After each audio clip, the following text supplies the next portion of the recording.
कहानी एक सुनसान गांव की है, जहां एक वीरान हवेली में एक लड़की पीले कपड़े पहनकर हर रात नजर आती थी।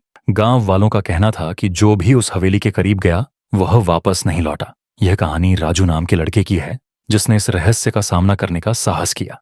गांव का नाम था भैरवपुर। यह गांव चारों ओर से जंगलों और पहाड़ियों से घिरा हुआ था। गांव के बाहर एक पुरानी हवेली थी, जिसे पीली हवेली कहा जाता था। यह हवेली इतनी डरावनी थी कि गांव के लोग सूर्यास्त के बाद वहां जाने की हिम्मत नहीं करते थे। लोगों का कहना था कि रात को हवेली में एक लड़की पीले कपड़े पहनकर नजर आती है। वह हवा में तैरती हुई घूमती थी और उसके रोने की आवाज पूरे इलाके में गूंजती थी।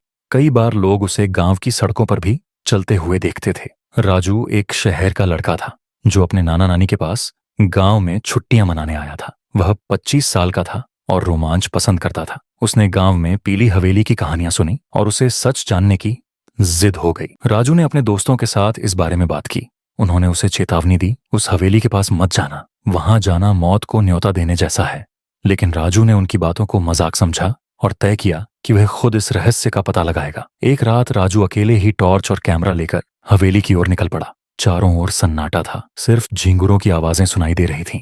हवेली के पास पहुंचते ही उसे ठंडी हवा का झोंका महसूस हुआ। हवेली के अंदर घुसते ही उसे दीवारों पर खून के धब्बे और अजीब अजीब चित्र नजर आए। तभी उसने पहली बार उस लड़की को देखा। वह एक कोने में खड़ी थी, पीला लहंगा और सफेद चोली पहने। उसका चेहरा अंधेरे में छिपा हुआ था, लेकिन उसकी बड़ी बड़ी आंखें लाल चमक रही थी। राजू ने पूछा, तुम कौन हो? लड़की ने धीरे धीरे उसकी तरफ देखा और कहा, यहाँ से चले जाओ। राजू ने गांव के बुजुर्गों से उस लड़की के बारे में जानने की कोशिश की। नाना जी ने बताया कि वह लड़की मंजरी थी, जो 20 साल पहले इसी गांव में रहती थी। मंजरी की शादी जबरदस्ती एक बूढ़े जमींदार से कर दी गई थी। शादी के कुछ दिन बाद ही मंजरी ने आत्महत्या कर ली। लोगों का मानना था कि मंजरी की आत्मा को शांति नहीं मिली और वह आज भी हवेली में भटक रही है। राजू ने तय किया कि वह मंजरी की आत्मा को शांति दिलाने की कोशिश करेगा। उसने गांव के पंडित जी से सलाह ली। पंडित जी ने कहा, मंजरी को शांति तभी मिलेगी जब उसे उसकी मौत का इंसाफ मिलेगा। राजू ने गहराई से जांच की और पता चला कि मंजरी की हत्या जमींदार ने की थी। जमींदार ने मंजरी को मारा और उसके आत्महत्या का झूठा नाटक किया।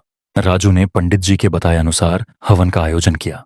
जैसे ही हवन शुरू हुआ, मंजरी की आत्मा प्रकट हुई। उसकी चीखें हवेली को हिला रही थी। उसने कहा, मुझे न्याय चाहिए। राजू ने जमींदार के अपराध का सबूत पुलिस को दिया और मंजरी के लिए प्रार्थना की। जैसे ही जमींदार को सजा मिली, मंजरी की आत्मा मुस्कुराई और धीरे धीरे गायब हो गई। यह कहानी हमें यह सिखाती है कि अन्याय कभी छिपा नहीं रहता। मंजरी की आत्मा को न्याय मिला और राजू ने अपनी बहादुरी से एक डरावनी सच्चाई को उजागर किया। पीली हवेली अब एक वीरान जगह नहीं रही। वहां अब शांति थी और गांव वाले चैन से जीने लगे।